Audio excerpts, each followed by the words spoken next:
Welcome to our channel. Today we how to connect Venmo to Citi checking account, instant link step by step clearly. Open the Venmo app on your mobile device. Tap the three horizontal lines in the upper left corner to access the menu. Select Settings from the drop-down menu. Scroll down and tap on Payment Methods. Choose Add Bank or Card. Select Bank to add your Citi checking account. Choose the instant option for linking your bank account. Enter your Citi bank account details as prompted. You will need to provide your routing number and account number. Confirm the information you entered is correct. Tap Add to initiate the connection process. Follow any additional prompts to authenticate your identity. Venmo may require you to log into your Citi account. Complete the login process with your Citi username and password. Once authenticated, review the permissions Venmo is requesting. Confirm that you allow Venmo to access your Citi account.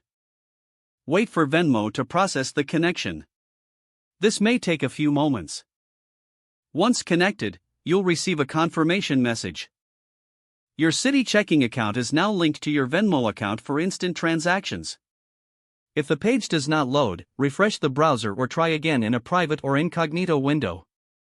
Make sure you are using the correct email address, then retype it carefully to avoid small typos. If your password is not accepted, use the reset option and create a new strong password you can remember.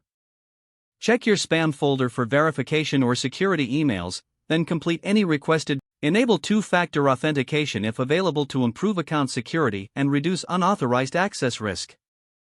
After signing in, review your profile details so your contact information and settings are accurate and current.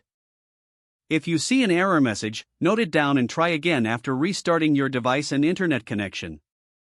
Log out when you finish, especially on shared devices, to keep your account and payment information secure.